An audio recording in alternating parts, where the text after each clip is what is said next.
You don't even have a warrant. We'll overlook this little Get down on the ground and put your hands behind your back. I'm just from marketing. Now! Okay, yep. Alex, we need to work together here. Because I'm the only one with the technology to keep you alive. Dead or alive, you're coming with me.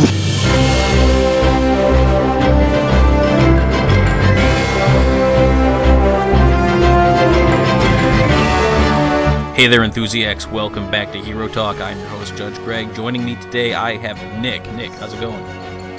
Well enough, I suppose, given the movie we just watched. Yeah, I know. All right, so today's movie is Robocop. And don't get too excited, folks. We're not talking about, 1980s Robocop. We're talking about 2014 Robocop. And I don't know.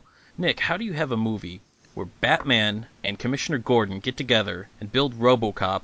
You have Nick Fury cheering them on, and it's somehow just not fun. I don't understand. What happened?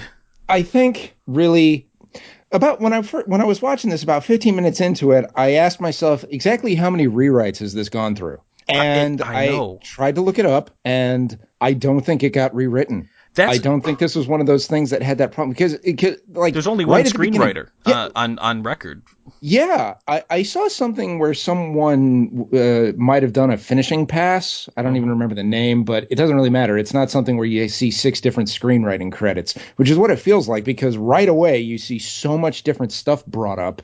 And it by the 15-minute mark, they're just going to drop a whole bunch of it. Yeah, I mean, I kind of get where they were trying to go for at the beginning, when you got Samuel L. O'Reilly up there talking about, why are we so robophobic? Something like Whoever wrote that line needs to never write another line for a movie again. I mean, it's very hard for me to watch this and not compare it to the 1980s film. Well, I haven't seen the 80s film enough times that I've memorized everything.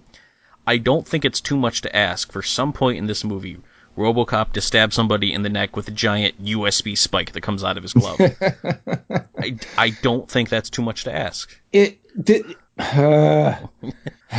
This movie, after watching the whole thing, because there's so much weird stuff brought up and dropped and themes that get mentioned but not really explored, it feels a lot like when a 5-year-old's telling a story. And then they say, and this happened, and then this happened, and then this happened, and there's not a whole lot that ties it together. And then that's really what it feels like. Yeah, it was.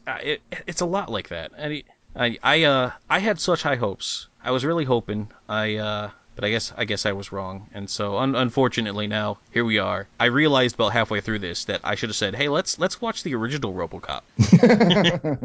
I was so sad. Yes. All right, so at least that would have had Peter Weller in it. Yeah, man, Peter Weller's good. Yep, he's so much better, man. When Joel Kinnaman, and this is the end of the movie, so it's probably as good a time as any to say that this is a spoiler podcast, by the way, and we will spoil anything that we want about this movie. Anything, any movie, any story, any production note that has been officially released is considered on the table in fair game. So you've been warned. Yeah, because we can get off onto crazy tangents. We can, and we have. Like talking about your opinions of microbrewery. That's true. I still say that's the only way that they had beer in the underground. It's the only possible explanation. So you got Joel Kinnaman, who's playing Murphy, or Robocop. I've always kind of called him Murphy. I don't know, is that just me? I always call him Murphy. Even when, I'm watching the 80s movie and I talk about the character, I don't say Robocop did this. I say Murphy did. I mean, if you like the movie, that's kind of the point of the movie. RoboCop is him in the original one after he basically lost his personality and he became the robot, and he was Murphy after he regained his humanity. Mm-hmm. Which was a really nice arc for the character. Yeah, wouldn't that have been nice to have an arc like that? Title. They tried to invert it in this one because they had a more gradual stripping away of his humanity. Yeah. At first they replace his body, and then they give the computer more control over him, and then they strip away his emotions, and then all of a sudden everything's back again or something. They don't really explain what the hell was going on there. Because his soul. Yeah, because that's the like best Gary Oldman said at the beginning, emotions can changes the chemistry in the brain and clouds the system. Something. Yeah, it's one of those lines that you knew was just basically like saying, "Hey, check out that gun." Yeah, it's there's so many. The thing is, there's so many hooks like that so early. You're like, they could do stuff with these things, and they're not going to. Yeah, this whole drone thing and the whole. Now, I mean, you got to set up this post. The whole Tehran scene. Yeah, like you're trying to set you're spending so much time setting this world where, you know, like, look how much peace we've given to these people, and obviously like, they're not that much peace. It's basically a police state, and you know all these people get killed, and but that's it. That's the end of you looking at it, and then like, all right. The weird thing, that first scene in Tehran, they're trying to, you know, they bring up the Ed 209 and so on and so forth, and you know, there's a whole lot of like whitewashing and putting a happy face on these kind of overt patrols. Yeah. But they, if you look at it from a certain way, those patrols were working in the sense of, you know, they were scanning for weapons and dangerous people. And they weren't, it wasn't like in the original Robocop where the Ed 209 just didn't work. I was really hoping one of them was not going to work. Like I was kind of hoping for the callback, but I didn't get very many callbacks. A glitch. Yeah. Or whatever he said. Yeah. No, it looks like the worst thing was just that the people there reasonably were pissed at having to subject themselves to this. Yeah. But apparently this kind of procedure was done everywhere in the world. Except in America. Except in America. Land of the free, my friend. Right. So did literally every other country allows this? And on top of that, this is supposed to be like a kind of heavy-handed metaphor for drone warfare. But first of all, drone warfare it's unmanned. It's not like uncontrolled by people. It's remote control.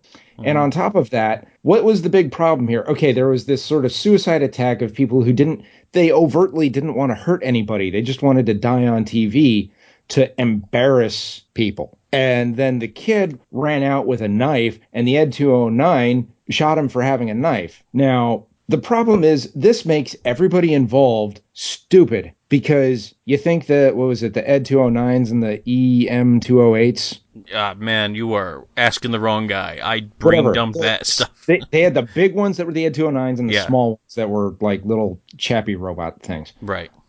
They established later that they have stun guns available. Why didn't they have stun guns to use against non-hardened targets? Like, hey, there's a kid with a knife. Call in the flying drone with the bomb. There's a kid with the miniguns, you know? Like, okay, easy there, Chief. But of course, you then leave Tehran, and the international incident and the sort of geopolitics of it are never brought up again, which kind of leaves you with the impression that it actually works. And these were just dissatisfied people or something. Yeah, I don't know. It was. I get what they were trying to say, but again, you said heavy-handed, and I think heavy-handed might be putting it a little lightly. I mean, they were trying to speak a political message. Now, I get, like, the first RoboCop had in TV trope speak, it's called anvilicious. Yeah, it's the first RoboCop had a lot of like very heavy-handedness against, you know, the corporations, because it was a slightly different world they placed us in. I would say post-apocalyptic, but this wasn't really an apocalypse. It was just a degeneration of Detroit. Yeah. So they put us in kind of a different Detroit. So in this case, it wasn't like the Omnicorps. They weren't like in Detroit owning the Detroit PD when they took over Alex Murphy. They were just looking for anybody who fit a certain profile they needed, and I guess Murphy did. Murphy gets blown up, of course, in the car bomb by I don't understand. Like, I get that he was getting close to this guy, but like, you have the crime boss, right? Antoine Vallon, played by who played him? Did a horrible job. I apologize if his mother's listening, but he was a person who was there and played a part Patrick that ostensibly had something to do with the plot of this movie. Yeah, I'm looking over this guy's IMDb, and I'm not seeing anything that jumps out at me, to be honest with you. I don't think I've seen anything that he's been in. Well, his role compared to the 80s RoboCop was basically, what was his name? Boddicker? Yeah. But he wasn't the dad in from it. that 70s show, who was awesome. Yeah. He's just slimy in that movie and unpleasant, and you got to dislike him. And Vallon, like, he's a gun runner apparently, and He wasn't even willing to kill police. He had to be talked into it by the crooked cops. I know. Holy cow, man! This So, movie. So like, and you never see crime. You never really see much in the way of crime in this movie. The only crime you witness is the car bomb. and all of the footage that Murphy has in his head that they decide to upload right before a public appearance. Like, what That was sense stupid. did that make? Holy cow! Like, That's like the stupidest thing in the movie. listen, I understand. I have never tried to present a cybernetic, half robot, half human police officer to the public before, so I can't speak from personal experience, Nick. But I would say if I was going to do any kind of public presentation, large uploads of information right before I send them out, probably a bad call. Yeah, no. You do something like that, you do a dry run first, and then you do another dry run first. Yeah, and you do so I mean, when you this- don't have to be somewhere in 5 minutes. Yeah. You if you're going to have that upload, you do it like a week before. Yeah. And then you make sure he's okay. And then, like, if something goes wrong, you can reschedule You or had something. They had months with this guy to check Yeah. this kind of thing. Yeah, I And know. so for those who don't know, yeah, they upload all of the crime statistics and all of the magic CCTV footage they have in the city from years and years of this stuff. And this includes records of his own murder. And when they get up to his own murder, he starts kind of freaking out because he just watched himself die. So, yeah, that Yeah. just some really bad foresight to not see that might be a problem. Right. It's you're just looking like there's no way this corporation would never actually do that. That's the stupidest thing. Can we just talk real briefly about Joel Kinnaman? We're kind of glossing over the cast because most of us know who's in them, and I figured we'll just hit them as we get them. But so he plays Sure. Robocop. He is not nearly as good as Peter Weller. Nope. I'm looking through his IMDb page right now, and again, is another guy where I can't see anything that he's been in that I would have seen. Now I can see a movie he's going to be in that I'm probably going to see because he's going to be Rick Flag in Suicide Squad. Aha. So that's it, and hopefully he brings a little bit more to the Rick Flag part because holy cow, his Murphy was. I kind of got like a poor man's Channing Tatum vibe out of him. I suppose for my part, I just feel like he was a little bit better than the very generic leading man that you might get from a Chris Pine. Yeah. It's a little bit better than that, but he really didn't bring anything to it. Like I guess he could emote in those scenes where he was sad. I mean, he did a decent his- like when he had that freak out scene when they took all the robot stuff away and showed you what was left. Oh God, there's nothing left. Yeah, that was okay. Yeah, that was. I mean, but that was about it. And as long as we're on this scene, maybe someone can explain this to me. And you're the only other one here. Why keep the hand? It was an inverse of what was lost in the first movie, where he got shot through the lungs and the head, and they blew his hand off. Huh? So it's like a negative of it. That's kind of stupid. Dumb. Yeah. Yes. I didn't There's pick no up on point. that, but that's not. So I understand. Like, listen, I can understand logistically why, if you want this person to be ostensibly and publicly a person, why you would want them to still have a human hand somewhere in there, because one, they can still have fingerprints then. They can still do palm scanners, like they can still shake people's hands at events and things like that. Like, there's all kinds of good reasons why you would keep that hand if you possibly could. It's funny you mentioned shaking hands because he tried to shake. He went to shake Maddox's hand with his not. He sure sharing did. hand. How dumb was that? Anyway. You're pulling me off the point here. So I get all that. I get why he'd want the hand. And I had heard some talk about how it's like, well, technically to get around the drone rule, if it's a human pulling the trigger, so long as it's his hand that pulls the trigger, then it's okay. Even though he shoots with both hands, nobody seems to care. Yeah. But anyway, I don't understand, like, all right, so he has a human hand, fine. Why can't he have a retractable little glove thing? Like, if this is a guy who's not going to even try to get out of the way of live round fire, like, would you think maybe the hand would be something the thing that's holding the gun would be something you don't want here's another exposed? thing with that. If you're going to talk about fingerprints and stuff, but this is thinking way too deep about that. If he was in that explosion, he probably had his fingerprints burned off anyway. Oh, maybe. It could be. I can see the reasoning behind giving him a human hand still. I kind of thought it would be something like he was actually a good shot and they wanted to keep the biological hand because he had a good feel with the hand or something. Yeah. I mean, that might be a bit I don't know, a childish thought, but it made about as much sense as anything. Right. You know what would have been nice if like something that glaring was explained. Yeah. I felt like I needed something else. And now, as long as we're talking about this, we need to talk about the suit. So they start him in a suit that looks like the classic RoboCop suit. I had no personal issues with it other than the aforementioned hand. And then Batman comes out. This is of course by Batman. I'm referring to Michael Keaton. We're not going to list what he's been in because it's a lot of stuff. He's been in a lot of things. I'll just say I enjoyed watching him in The Other Guys. Yeah. Which, by the way, also had Samuel L. Jackson in it. Mm-hmm. It sure did. I will say Michael Keaton was probably one of the more entertaining parts of this movie. Oh, I got some more to say about that later. Yeah, well, he didn't make a very believable bad guy. So by the time you get to the part where at the end where he gets shot, and I said spoilers, when he's shot, you're thinking like, I don't really know if that was 100% necessary, Murphy. It really seems like you didn't have to kill him. Especially, again, once we've established, you have the stun rounds. You could have just stunned him and arrested him. You didn't have to, once you've established his gun can just stun people, anytime he decides to kill somebody, you're like, and that's murder. And that's the worst crime. Yeah. Like, you're not a street judge, You can't sit here and be like, oh, well, what he did is punishable by death, so I'm going to kill him. No. Did Judge Dredd have non-lethal rounds? No. Why would Judge Dredd have 9 lethal rounds? He has lethal rounds. He will just put in non-lethal places. That's how Judge Dredd rolls. Fair enough. Now, you would think there'd be something in the Lawgiver, but I don't know if I can recall that ever happening. Yeah. So they have this scene where Batman comes out, right, and he's talking about the suit. And it's almost like he's pointing in the face of the people who didn't want the suit to change. Like, you have to tell people what they want. They don't know what they want till they see it. And you're like, no, screw you, Batman. I know what I want. I want my black and silver Robocop suit. Don't change the suit. He's like, more tactical and make it black. That's another thing where I suppose they could have had a message in this movie with about the increasing militarization of the police, and part of that is the transition from like a lighter sort of blue uniform to like midnight blue and black uniforms that are more intimidating. Mm-hmm. So they change the more welcoming silver robot body to a black one. I don't know.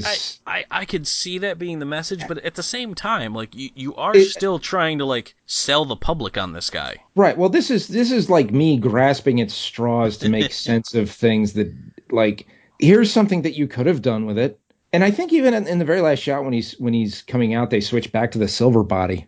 Yeah. So in the very end of this movie, you talk about like a completely worthless climax. So after he shoots Batman, and then they decide to give him his new body, and then they go back to the silver body, and it's like, so you knew that's what we wanted. Why couldn't you just give me that? Why did I have to watch, Mr. Black Suit running around when you knew I wanted silver? Anyway, whatever. Because that whole part of the movie is when he's been compromised by the corporate interests. Oh my God, I think I just gave this movie more symbolism than the makers ever thought of. Yeah, there's no way they thought it through that far. No, this ridiculousness, and then like what are the last shots is. There's somebody gets a cell phone shot of him walking through the building, and you got Samuel L. Jackson playing. Who was his character? Novak? I mean, I know it was Bill O'Reilly, but who was his character called? Novak. His show is the Novak element, which is entirely not the O'Reilly factor set in freaking. Yeah. I can't remember the name of the movie now. Doesn't matter. Yeah. So it's nice to know that in 2028. Cable news shows don't get any more relevant or tolerable. Minority Report. That's what I was trying to think. Minority Report, yeah. So I don't know. I actually found those the most amusing sequences to watch because of what I think most of the creativity and presentation in the movie went into Samuel L. Jackson walking around his sort of hologram set. Yeah, I could see that. Yeah, I mean it was certainly. I wonder how much of that was scripted for him. Like, some of it obviously was, but I think he went off script in that last part.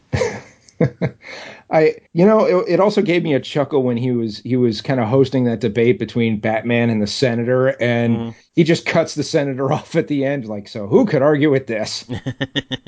Yep. Yeah, that's, again, nothing changes, folks. Another, how many years is this from now? 17 years? I don't know. I don't know what year this was supposed to have been. It's 2028.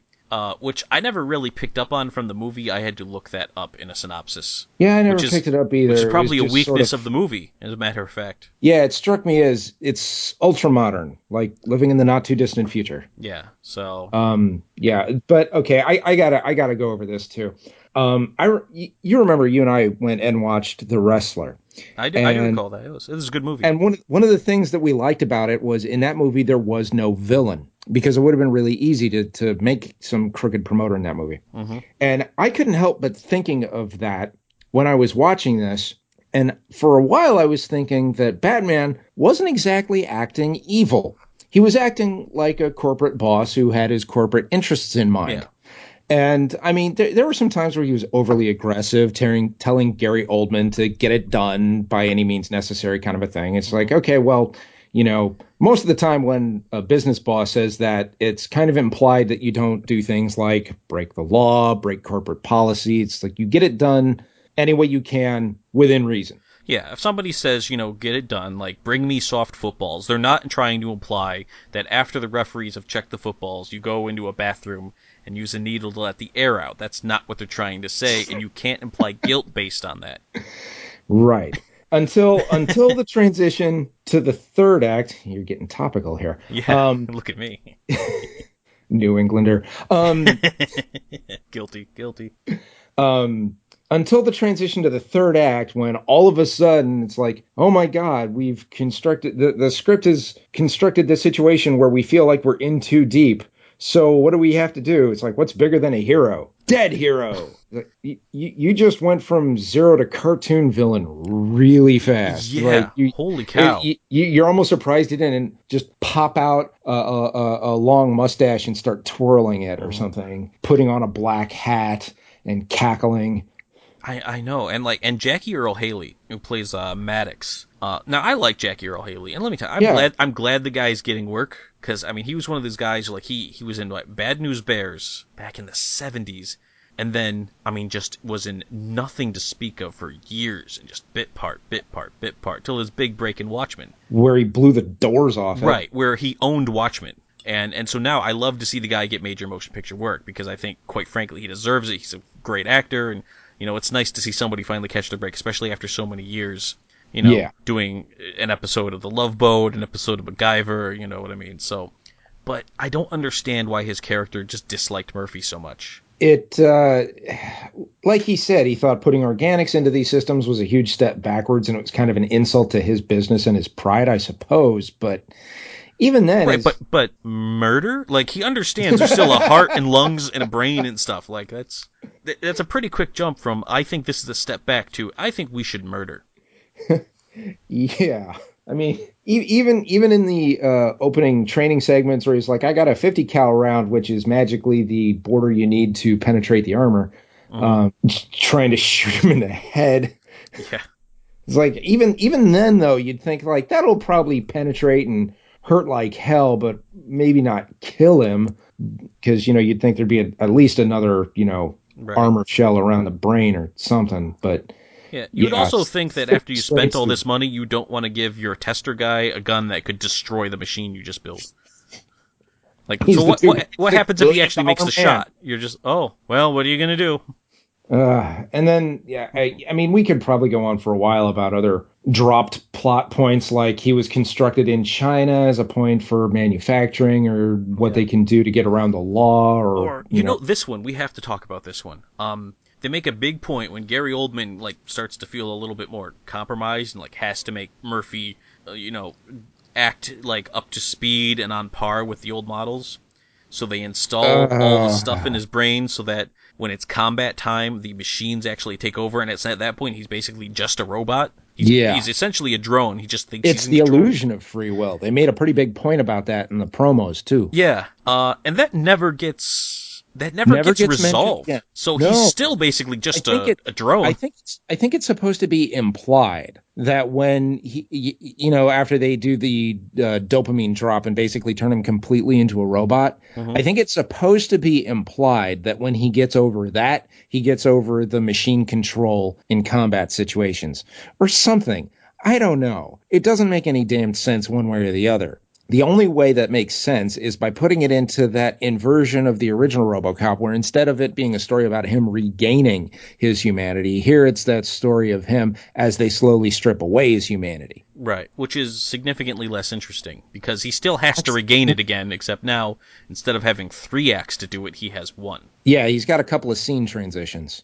You know, and I love that about the first movie where like he's RoboCop. He doesn't know his real name. He has no idea he used to be a dude.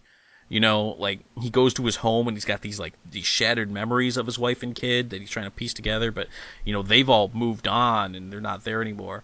And he pieces it together, and then so it culminates in a great moment, like at the end, you know, when after he, you know, you're fired, thank you, and he shoots the guy through the window, which is the best way to end a movie ever, and I think every movie should probably end that way. With a wacky waving inflatable arm person falling out of the... Absolutely. You know what? I wouldn't even want them to replace that in a special edition. That needs to stay intact. But I mean, I love that. I think that was a great ending to RoboCop, you know, because it's the culmination of everything you've just seen. Like, yep, I approve of everything I've just seen here on the screen. And the guy asks, like, so what's your name, son? And he just looks back like, Murphy. I'm like, he's back. Yep. And nobody tries to stop him because, like, all the corporate guys are like, Murphy, what a nice kid, you know? Yeah, like, everything in the first movie feeds into itself and plays off itself. Mm-hmm. Like, he's got his partner who finds him, realizes it's Murphy, and helps him. Yeah. You know, there's the guns that the Boddicker and his gang beat the crap out of RoboCop with, and then he managed to get his hands on one and blows up an Ed 209. You know, all of this stuff winds up coming back to the same thread. Whereas in the 2014 one here, we've got all of these hooks that kind of lead off into different places, and they don't tie back into any main thread. That's why I say it feels like a kid saying, and then this happened, and then that happened, and then that happened. I mean, especially, like I said, the drone system seems to work. RoboCop, when he was completely non-human, almost eliminated crime in a major city single-handedly. Yeah. The system works. And what's more, they got the act that prevented sale of drones in the United States repealed. Mm-hmm. OCP won. They won. It works. Where's the damn problem? The only problem was what pretty much they constructed themselves when they went around and decided they need to kill him again. Oh, he's going to freak out when they realize OCP hasn't been on the level with him. Well, you know, that's kind of easy to explain. I hate it in movies when everyone's rock stupid. Mm-hmm. It's easy to explain you have to stuff. take these extreme actions instead of communicate like normal human beings would do. Yeah, or like put stun rounds in your patrols in Tehran so that they don't kill children with a knife that pose no threat to a gigantic Metal Gear tank. Or, I don't know, maybe just someday Walt Murphy doesn't have his arms and stuff, and you can just talk to him and be like, all right, Murph, check this out. Here's what we did. I know, it was iffy, but, I mean, you're back, right? So... Yeah, we dropped all of your emotions. Yeah. So that you could process this thing. I know. Now, we were kind of... When that happened, I mean, the results were great. And, yeah, we're kind of sorry we kind of let you go into operation for a while. We were going to bring you back, and then you wound up doing it yourself. So, I mean, bravo for you. Our bad. We'll, you know, make up for it. There's still some kinks in the system we have to work out. Yeah. Instead of like, let's just kill them. You know what that makes me think of? What's kind of a better, like, losing your humanity story was the episode of Superman the Animated Series where they introduced Metallo. Yeah. It's like, I can't feel anything. Well, there will be some adjustments that need to be made later. I want those adjustments. They were yours to make. Yeah. Like, Luthor meant you need to adjust to not being able to feel anything, not like we have to work kinks out of the system. Yeah. All right. So, can we... I know I don't want to talk too much on the cast, but I need to at least touch base on the two people we're probably not going to talk about very much, and that's Clara and David Murphy. They were there. Now, Clara is played by Abby Cornish. Abby Cornish is... I remember her. She was in Limitless, which was the movie with Bradley Cooper. She was his girlfriend or fiance or ex-fiance. It's been a while since I've seen it. But it was where Bradley Cooper took the super drug and then he got super smart and stuff. And it was a decent flick. Then she was the lead in Sucker Punch, which is the one that I think... If I had to give this movie a single distinction, Sucker Punch is probably the worst movie that I love. Huh. Like, out of all the movies I love, this one I can objectively say, this one is terrible. It's awful. There's nothing redeemable about it. I can't help myself. I like this movie. Interesting thing to say. Yeah, that's the way it is. So, anyway, and they're Red Wings fans, so it's enough of that. All right. I guess we got to talk about Commissioner Gordon as Dr. Dennett Norton. Yeah, him and Batman were probably the best parts of the movie all around.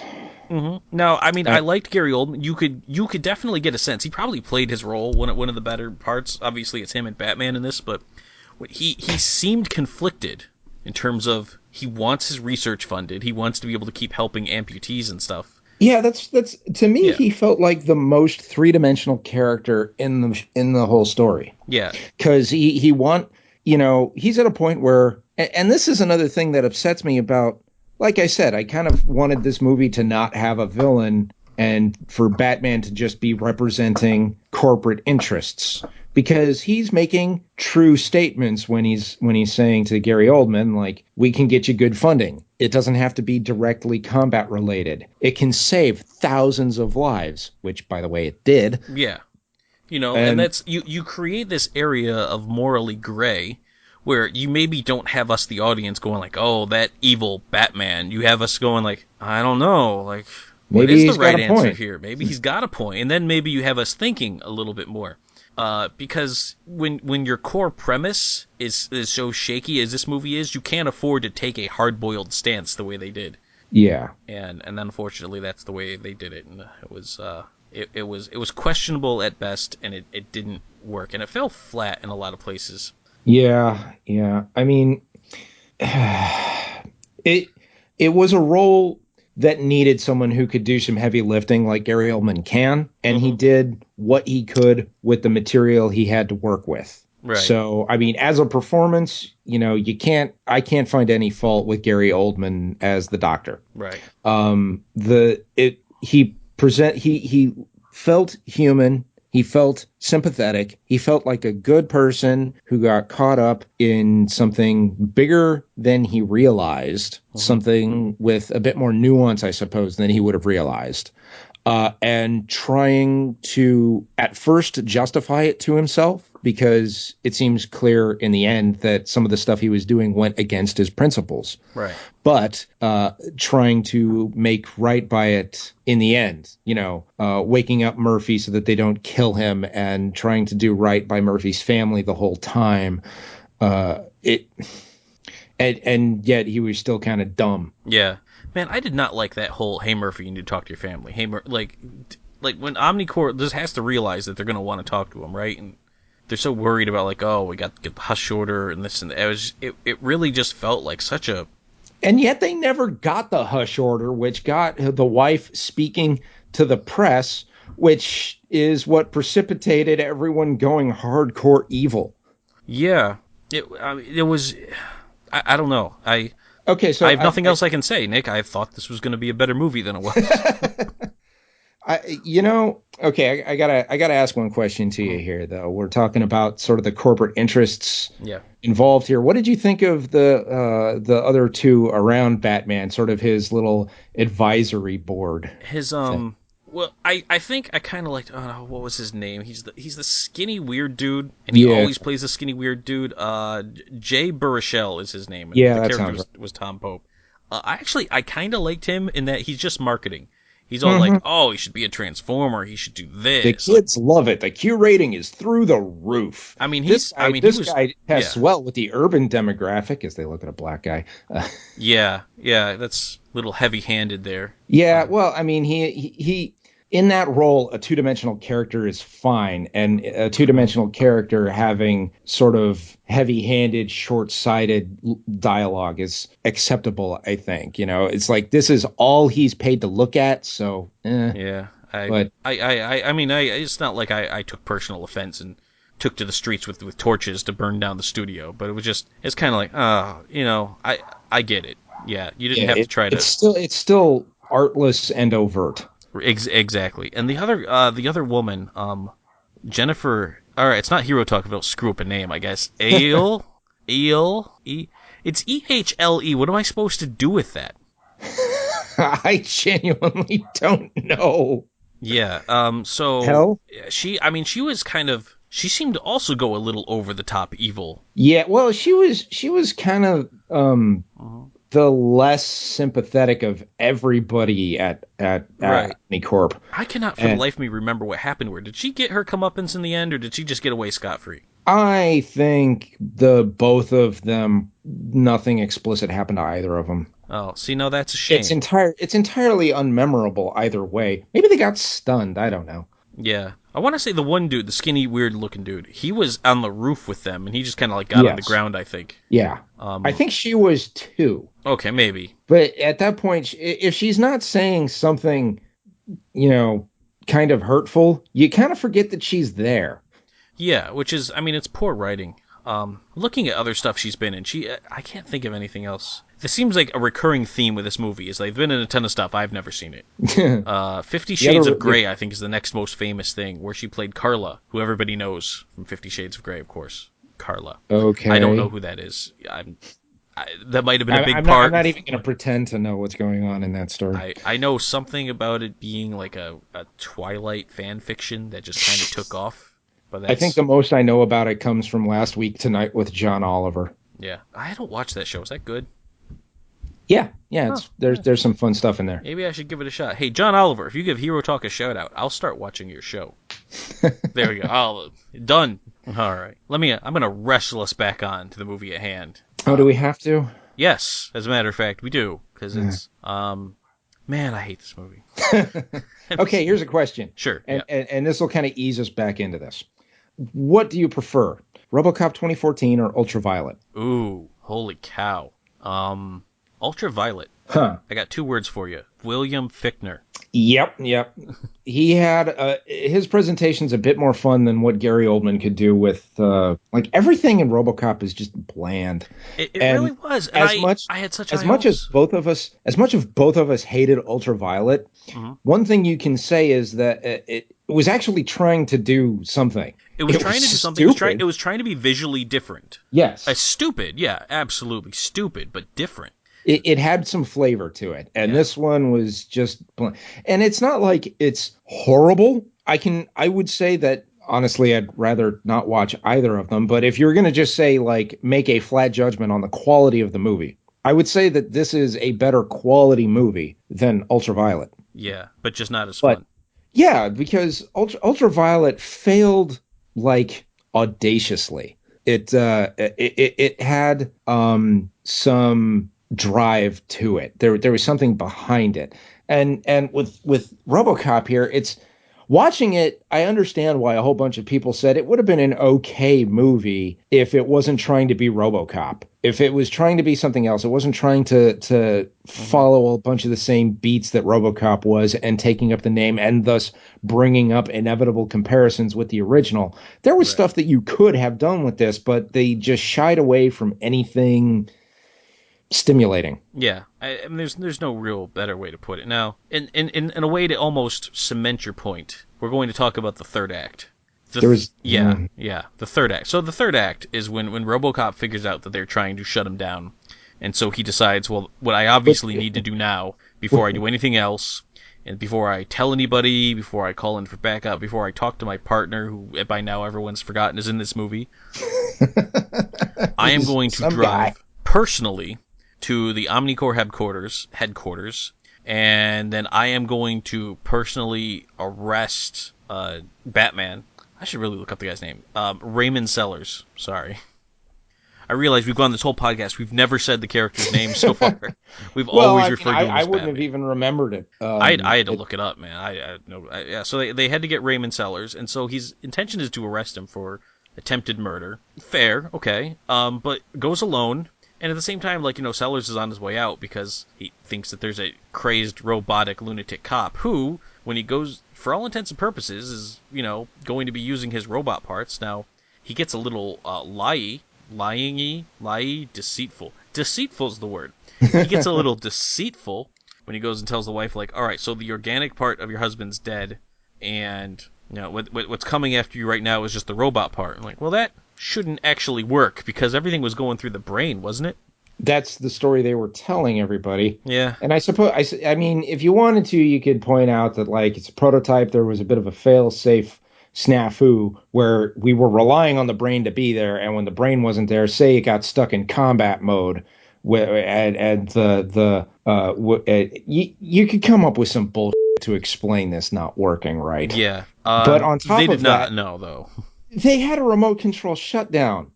No, Use that Commissioner before. Gordon took it out. Why was there no backup? Anything? No, I don't know. Because there's no good reason. They sent 2 guys to shut him down, and when that didn't happen, they just relied entirely on the ED-209, because we need to see Robocop fight some ED-209s. And he didn't do all that great against them, considering that No, he did not. Supposed to be, like, pretty good. Now, not enough to make me care, just enough for me to be like, oh, alright, whatever. I know he's going to get past these things. Just show me. Yeah. Well, he was fighting like 3 of them in some. Well, I guess it was supposed to be exciting fight sequence, but It was it really got flat. really clear that he didn't have anything that would effectively penetrate their armor. Because he jumped on the back of one and just point blank drilling into one of them and made no progress. And then, like, the floor gave out because of something else, and he got trapped under one of them and had to shoot off his own arm. And then things proceeded. Yeah. Well, it kind of makes you appreciate how awesome that scene is when RoboCop goes to fight the big thing. I think it was in RoboCop 2, and so he just brings along the giant Cobra rifle with him, and you're just like, okay, now it's about to go down. Just makes you appreciate how much better that was than this, because this is like, oh, he brought a little pea shooter. What am I supposed to see him climb on these things? Like, no, because RoboCop in the 1980s was smart enough to bring the right gun for the job. Yeah. And what's more, I had a point. Never mind. Yeah, much like this movie. Yeah, it had a point, and then it slipped its mind. Yeah. You know what? We need to go back to this one scene, just real briefly, because I need to point out how dumb it was. Remember when it was when RoboCop had like finally kind of figured out his murder, and he was going to go arrest Valen, but Valen knew he was coming because the chief had called him, and so what he did is he had everyone in night vision, and they turned off all the lights. And RoboCop comes in, and all his systems say, like, 0 threats because the lights were off. Yeah. What's the point of the RoboCop with digital sensors and all the computers if he can't see in the dark unless he insists on turning it on? Like, he rolls into darkness, and his computer, his super fast, faster than normal, upgraded computer says, like, we're good because it's dark. The other problem with that scene is it's so early on, and if you're going to compare this again to the original one, this should be where, like, he gets the crap kicked out of him, and he has to like pull himself out, figure out how to repair himself, and come back more clever this time. But the way it was shot and everything, when I was watching it, I just knew there wasn't going to be a problem here, because you get those quick flashes. There's no real registration of damage happening to his body. Mm-hmm. So it just conveys the sense of, no, he's going to get through this. This is just a transitional scene. So there's no tension. Yeah, no, I'm totally with you there. Like, in the 1980s, this is the scene where RoboCop really has to kind of get it together. And, like, this is where he would have gone off into his corner little world there and, like, pulled out his emergency toolkit and repaired himself and was like, all right, now it's on. I'm going to go get the Cobra rifle. I'll be right back. Or yeah, I mean, in the original movie, there was this shot that always sticks with me where he's getting shot with those rifles, and it's penetrating his armor, and one of them hits him in the face. Part of his faceplate blows away, and you can see his eye under it. Mm-hmm. And his eye is looking around trying to find, like, there's this really quick shot where his eye looks to the side, and you can see it through the hole. And that one resonated with me, and it sticks with me, and I can still remember how it looks like. And it's been, 10 years since I've seen the movie, probably more, because it's one of those little visual bits of communication where you can see it's like, okay, his humanity is starting to show through here. Yeah, there was a certain symbolism in that movie where the more his humanity came out, the more you could actually see of his face. Yeah. Until he was finally back in control and he'd actually taken the mask completely off. Mm-hmm. Yeah, and then there was even in RoboCop 2, there was that scene that I actually liked where he got so sick of just, being the super nice cop and not being able to actually fight crime. He grabs the power lines to just force his system to restart itself. I forgot about that. Yeah. Man, how much better are those movies than this movie? significantly. And most people don't like RoboCop 2 very much. No. I mean, RoboCop 3, I think RoboCop 2014 and RoboCop 3 could probably fight it out in terms of which was the worst movie. There might be part of me that said, like, I'd rather watch this again than RoboCop 3, because, man, RoboCop 3 was bad. And if you think this was bad, did you ever see any of those, like, direct-to-video RoboCop sequels? I didn't see any direct-to-video RoboCop sequels, but I did watch there were points where I watched the cartoon show and the live-action TV show. Yeah, there were some. I saw, they used to be on Netflix. I don't know if they are anymore. But I started watching a few of those, and I said, let me stick to the originals. Yeah. All right. So there we have it. All right, RoboCop does some stuff, and then the president vetoes the Dreyfus bill, but that's okay because Bill O'Reilly's still happy that Murphy's out there somewhere, and everyone's happy. And oh my God. Yeah, the thing that doesn't come across in what we'd explained there was that whole third act. It was basically, they try to kill Murphy and he comes back and arrests Batman with a fight with Ed 209s. Well, he kills Batman, right? I mean, he goes to arrest him, but then he ends up killing him because... because he's a red asset, but his humanity overrides it and lets him shoot him. Right. Which really would have been more interesting if you did a ricochet of a stun round or something. Yeah. You know what? That would have been more interesting. It was outsmarted the computer. Yeah, you can't shoot me because I'm a red asset. Okay, well then I'm just gonna bounce this shot off the ground and get you in the ankle or something, and let the ricochet take care of you.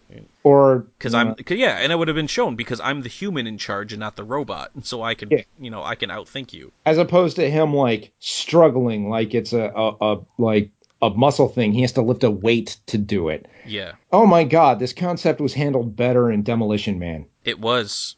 As a matter of fact, it was handled better in Demolition Man. Because it wasn't an issue of trying to struggle against it to bring the gun to bear. It was a matter of he just couldn't bring himself to pull the trigger. Yeah. For reasons that he couldn't control. Right. But this one, I mean, it was like the gun weighed too much if he trained it on him, which was silly. And it didn't work. And no, I didn't like it. And plus, you should have just stunned him and arrested him rather than shooting him. Yeah.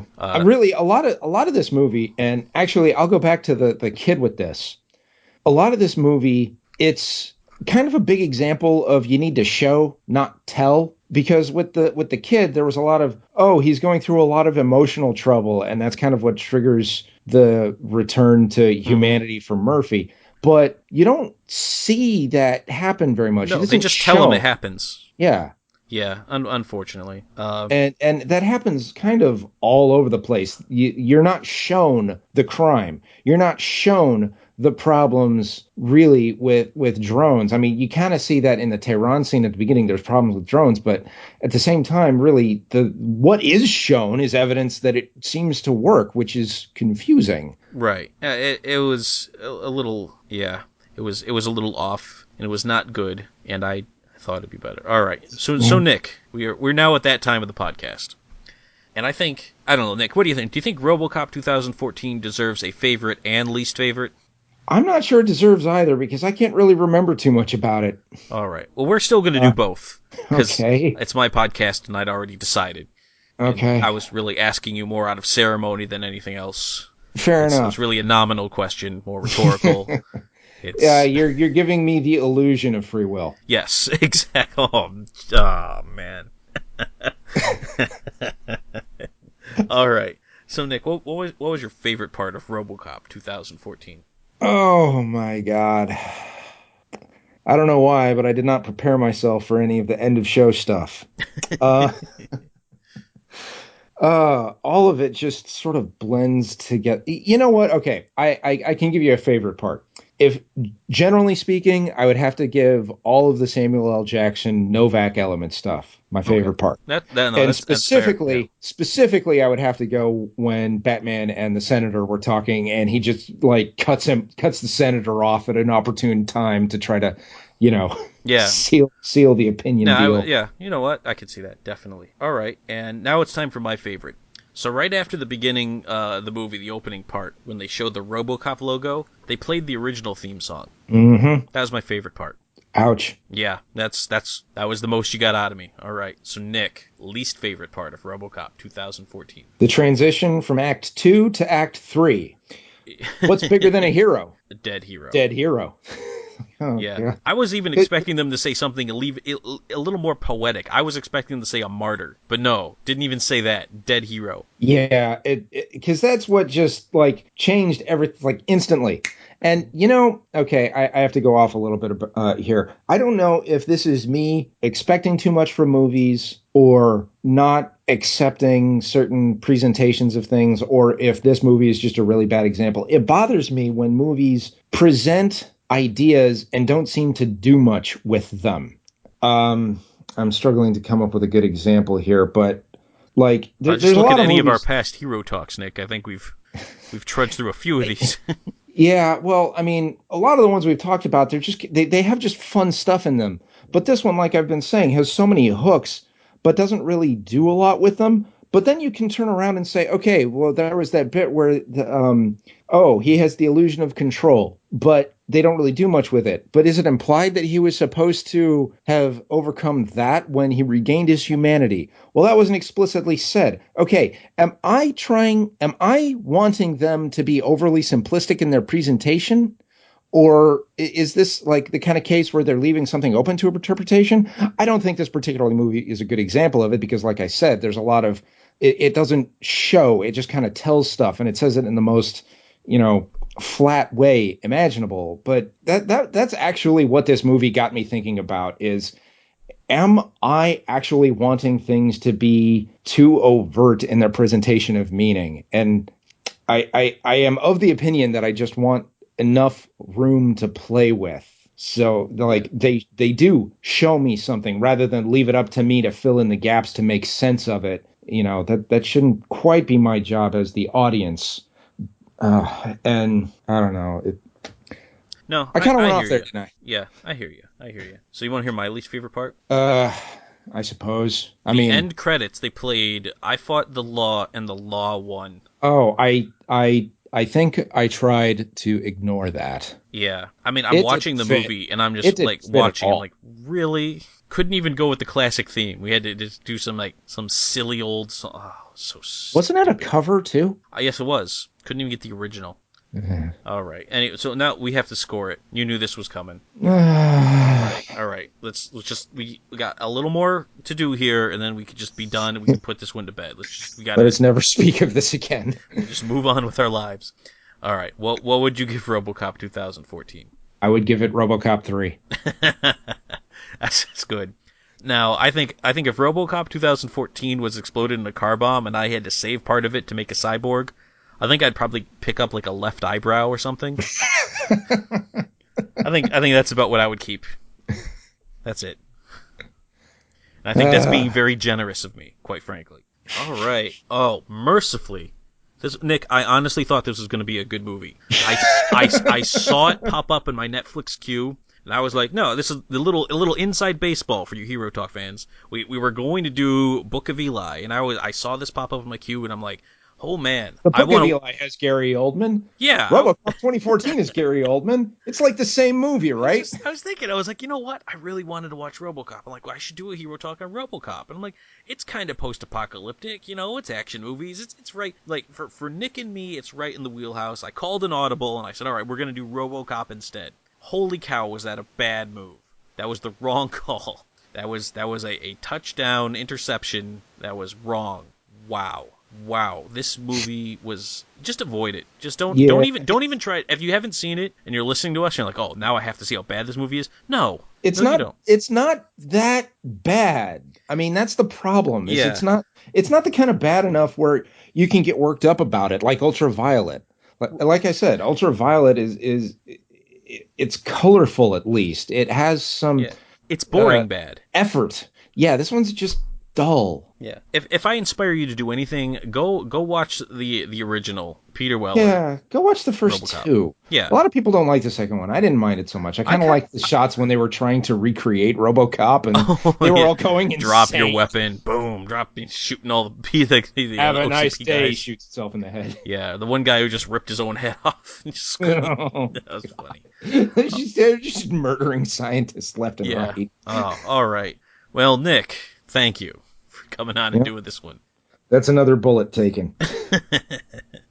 You got to take one for the team sometimes. That's how Hero Talk works. All right, so Hey, if you have a movie you want us to review, or you want to join the podcast, you can. Hey, since this was a really bad movie, am I now due for a really good one? Is that the Hero Talk balance? I think that's the Hero Talk balance. Yeah, I think you're now due for a good one.